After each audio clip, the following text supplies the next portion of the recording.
I've been waiting for this meeting because this subject is very dear to my heart. Because several years ago I was reading an internet article about someone whose name I forget, who claimed that Noah's Ark is not in the Arafat mountain range within Turkey. So this made me wonder, well, maybe Noah's Ark is on the move again. So I started a little project called Ark Watch. And if you Google it, you will not find it. Which shows you how successful it was. But I requested that if anyone has seen Noah's Ark to notify us here at New York City Atheists Live on Tape, or on our sister show, This Week in Atheism. And but as long as we're on the subject, once again I'm asking anyone, if you have seen Noah's Ark, please let us know. It doesn't have to be floating in a body of water. It could be coming to a shopping mall near you. You've got a taco. You could see you could see a crying Noah's Ark, a bleeding Noah's Ark, or it could be a pair of children in your neighborhood with a vision, giving them a message. How do you know if you've seen Noah's Ark? Well, what qualifies as evidence? A pair of dead animals, a pair of live animals, two pairs. If you see an impression in the ground or rocks roughly in the shape of a very big boat, or you actually see a very big boat, or you can do an impression of a very big boat. If you have an original 45 RPM disc of the 1961 release Gypsy Woman by the Impressions.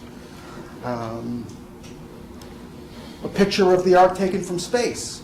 A picture of Noah taken from space. A picture of Noah taken from space during karaoke night doing Gypsy Woman by the Impressions. Or you could wake up hungover and realize that if you repeat the word Ark 5 times, you pretty much will have duplicated Popeye's laugh.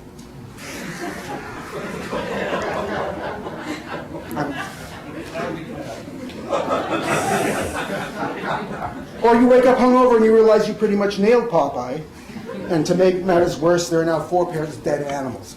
So, but in all seriousness, for years, scientists, archaeologists, historians, biblical scholars have been asking the question, was Noah's flood real? And of course, people of a religious bent, and certainly in the Abrahamic faiths, they believe it is. But we atheists tend to think of everything biblical as being mythical, which is not necessarily the case. And tonight we have someone who's going to present scientific evidence that a flood actually occurred. Our guest is Dr. Walter C. Pittman III. He is a professor in Columbia University's Department of Earth and Environmental Sciences. He's an award-winning marine geophysicist. Say that backwards 3 times. He asserts that there is enough geological evidence that scientists are able to say with certainty that Noah's flood took place in the Black Sea at around 5500 BCE. And he and his colleague William Ryan have written a book entitled Noah's Flood, which has been published in 9 different languages, including Japanese and Hebrew, and is available on Amazon. The research has revealed that there apparently was a terrifying rapid rise in sea level, and to anyone living in Mesopotamia at the time, of course, that would have seemed like the end of the world. So it's a fascinating story, and I'm going to get out of the way and let the expert do the talking. So please welcome Dr. Walter C. Pittman.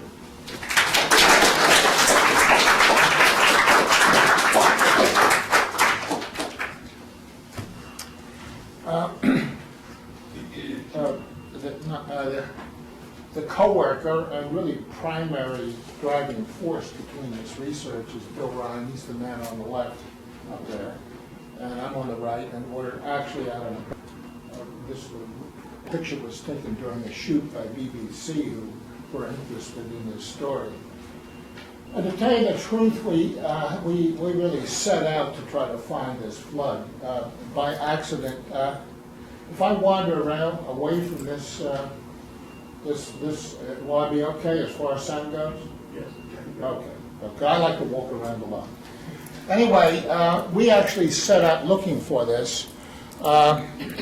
We were instigated by the fact that one of our colleagues, a fellow named John Dewey, we were working with him on the Mediterranean, trying to apply plate tectonics to the Mediterranean. And one of our colleagues, Bill Ryan, was disappearing all the time for hours, sometimes days. I've spent a lot of time at sea, and if any of you who have realized that people can disappear for a long time at sea and then suddenly pop up. And so Ryan was disappearing all the time. We said, what do you know what's going on? Where have you been? He said, well, I've been working on a problem that we discovered on the Glomar Challenger. We found from drilling that the Mediterranean up here was probably dried out down to what was just a bunch of salt lakes. And then it was catastrophically reflooded. And our friend John Dewey said, well, maybe that is the source of the flood legend. And Ryan said no, because what we're talking about took place about 5 million years ago. And there were no humans around then, or even human-like creatures around at that time. But then Ryan and I began to talk about the possibility of a basin being dried out and catastrophically reflooded. And one of the possible mechanisms was the last glaciation. And there were human beings around, probably needed a shave and a bath, and a new suit, but perfectly recognizable modern type of human beings around, beginning, during the last glacial period, 100,000 years ago or so. And towards the end of that period, an awful lot of water had been taken out of the world's oceans and locked up as ice in these glaciers, about enough water to raise sea level over 100 meters, probably 120 meters. And so this ice began to melt, beginning about 20,000 years ago, and as it melted, sea level rose. And so the question we asked, is it possible that one of these basins here, like the Caspian Sea, or like the Persian Gulf, which is connected to the world ocean, or any of these others, is it possible that they dried out, began to dry out, and as the ice melted, sea level rose, and then suddenly rushed in to fill one of these basins? And if the basin had had a lot of people living around the edges, that would have been a catastrophic flood. So we tried, we looked around, we looked at the Persian Gulf, we looked at the Red Sea, and looked at the Black Sea. We settled on the Black Sea most likely for a flood like in place. We obtained some data which strongly suggested the Black Sea had dried out at least 100 meters below its present level and had been catastrophically reflooded. Suggested. So that the next job was to prove it. Okay, just a little background. This is the Black Sea.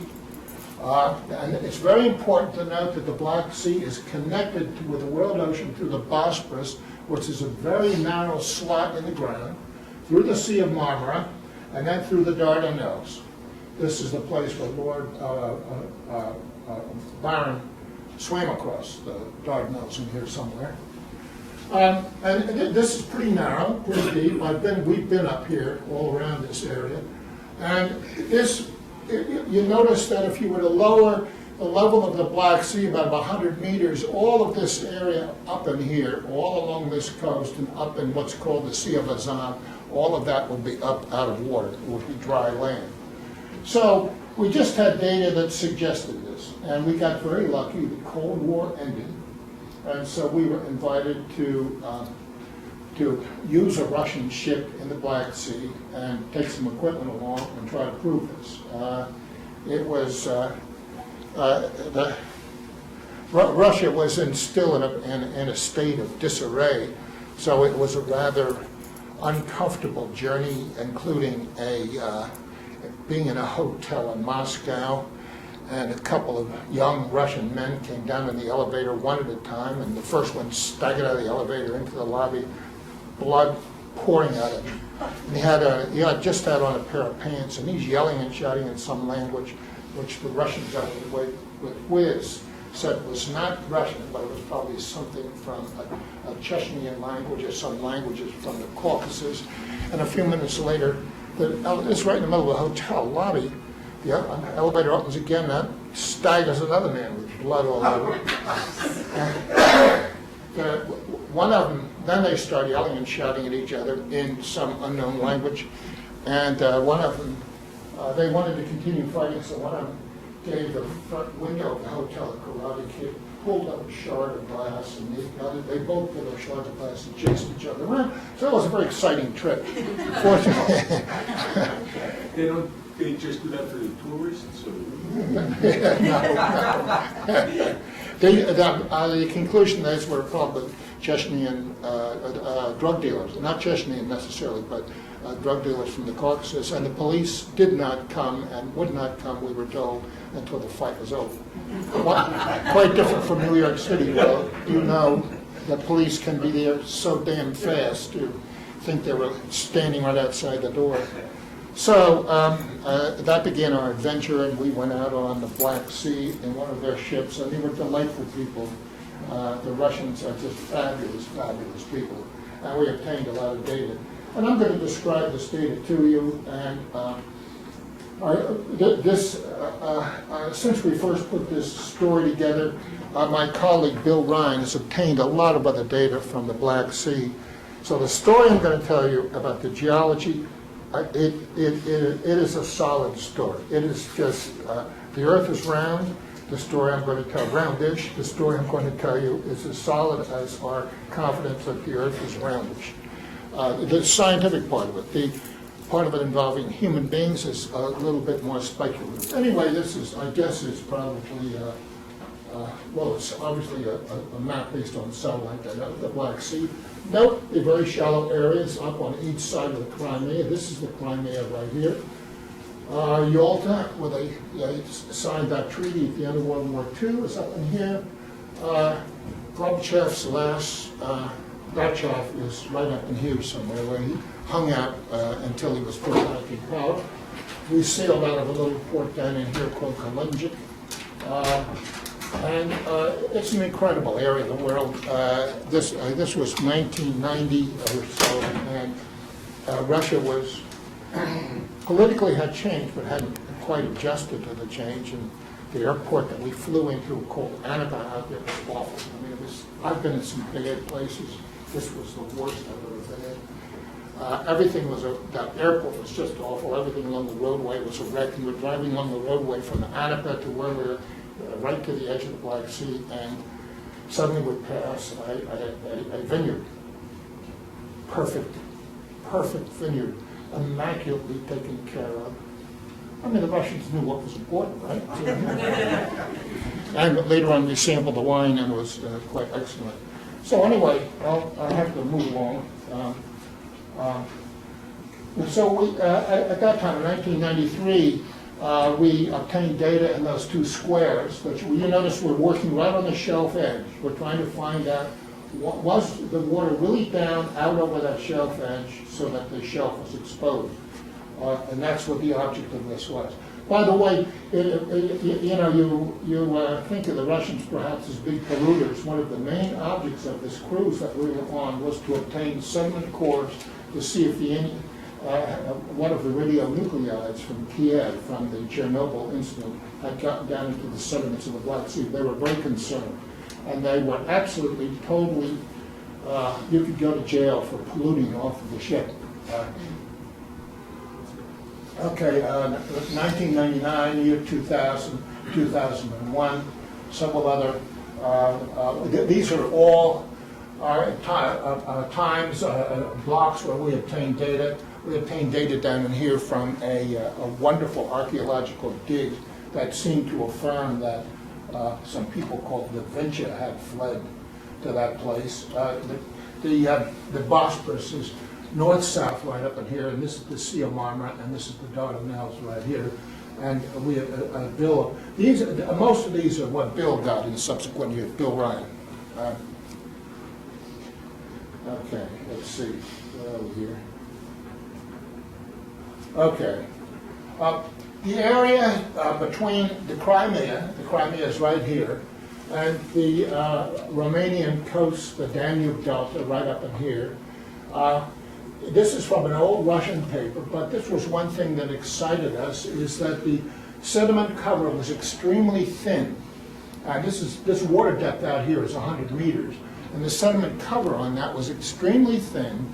And the Russians cored through that sediment, they found coquina, and coquina is just a shell hash. It's just broken up shells, the kind of things you get if you take a bunch of shells and expose them to the surf. So the data very strongly, from the Russian literature, we couldn't see any of this, the data strongly suggested that this, back at some time, not too many thousands of years, have been exposed to the wash of waves. So we went out on that first cruise and we obtained data in these squares. This is what's called the Kerch Strait.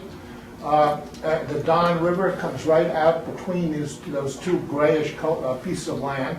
And we looked right at the shelf edge down there. And then over on the west side, we went around the Crimea, went by Gorbachev's last dacha, and then went over here and worked in that block over there, and then obtained a lot of sediment cores, eventually getting enough for each one of these dots, going right up over from deeper water, right up over the shelf, right up into the middle of this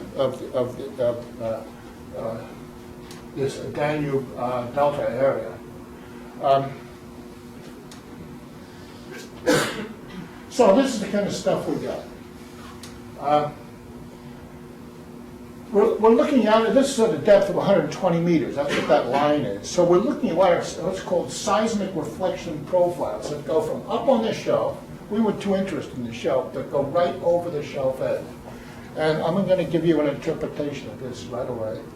You see this red line. On top of that red line is a little thin layer of very muddy, mushy, wet sediment. Below that line, when we took a sediment core, it's very dry.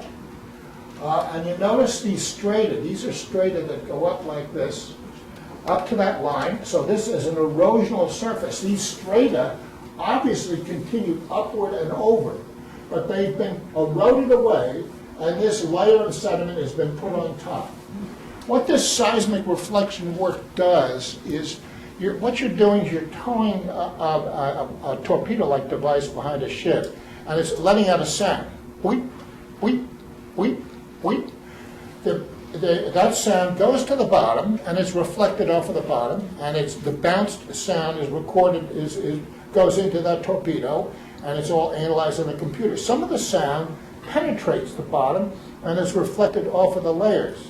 And some of the sound, for every beat you get some that penetrates the bottom and is reflected off of a deeper layer, and some that's reflected off of an even deeper layer. So what it does, it gives you a picture like a cake, a layer cake. And it's just like you could cut that layer cake in half and you look at it from the side. That's exactly the picture that you see with this type of equipment. And it's very nice, but uninteresting if it really is a layer cake with layers, but it's often not. Like you see, we have crooked strata. So if you have like this is happening down on the Mississippi right now, is the sediment comes out and it dumps over the edge into the deep water.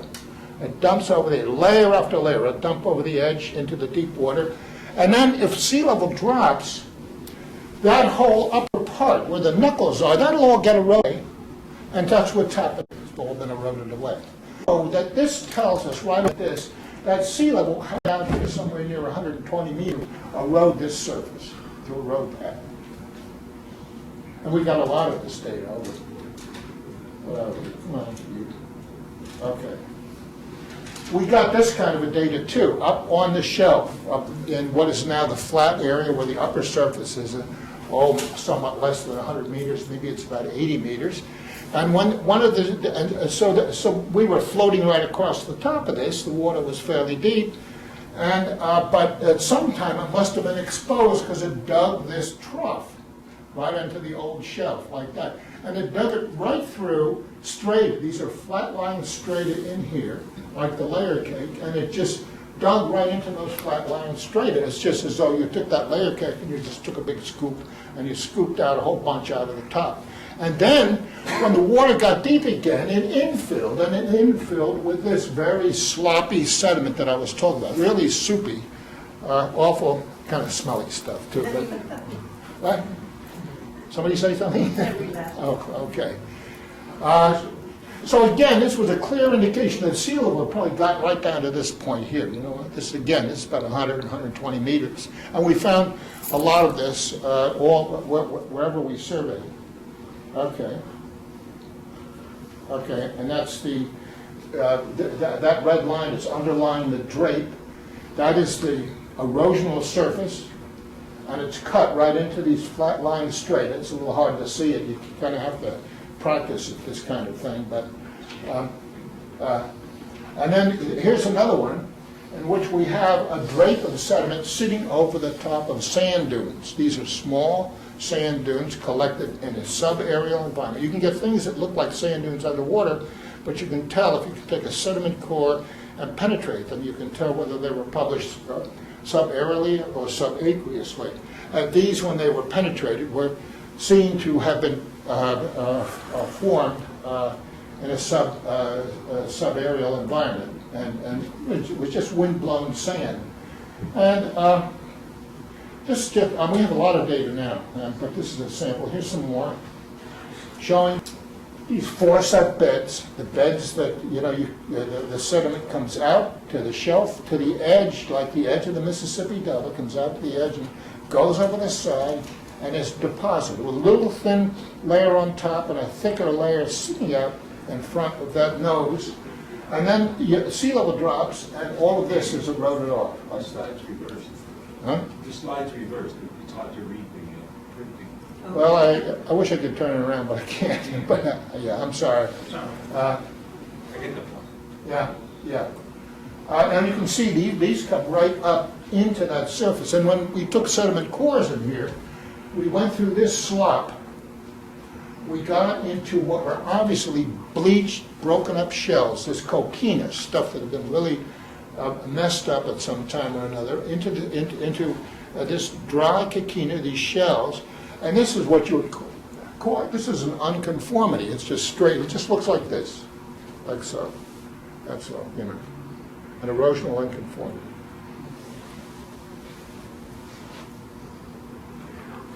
And more of the same. This is actually on the Danube side, but the same kind of a thing. So sea level was down 100, 120 meters. We're very certain now that it was down at least 95, might have been more. But we're now, with a lot more data from the area of both the north and south side of the Black Sea, we can see it. Okay. This is just an example of the consequence of this erosion, of the deposition and the erosion we see along here. This is the shelf edge out here. Now, I mean the shelf edge is out here. Sea level is way up there, but we see these are dunes, a dune field published subaerially right out near the shelf edge, and it was subaerial when it was deposited, so sea level must have been down 100 meters. And this is a bunch of sediment cores that we took.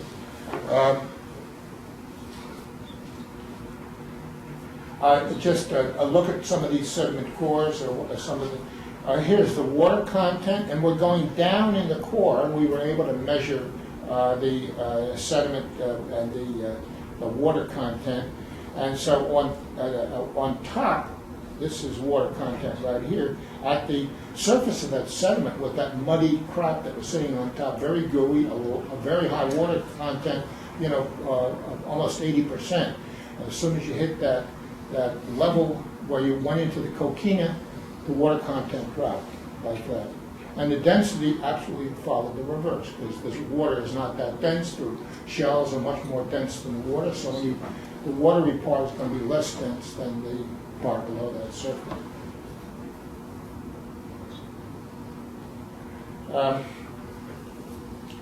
We had when we were getting ready to go on this first trip, we were in a dacha old dacha. It was a beautiful thing that was just wrecked. Terrible shame that it was so badly wrecked, but it obviously belonged to some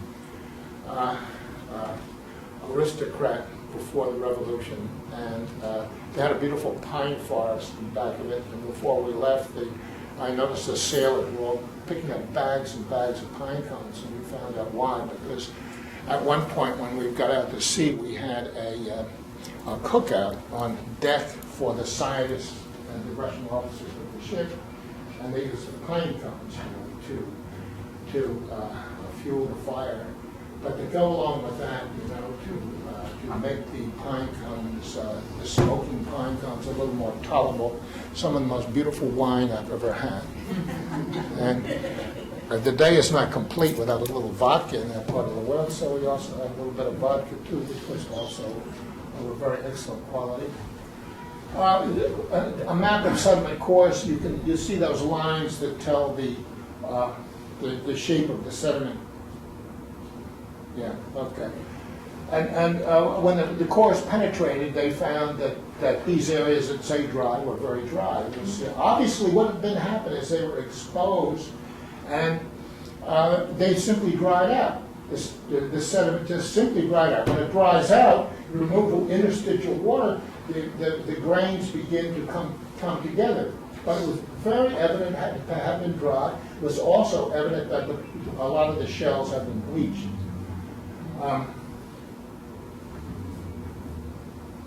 Mud cracks, we saw mud cracks too.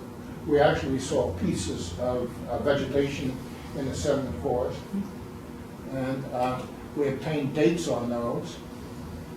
And the dates indicated that this catastrophic flood had happened about 7,500 years ago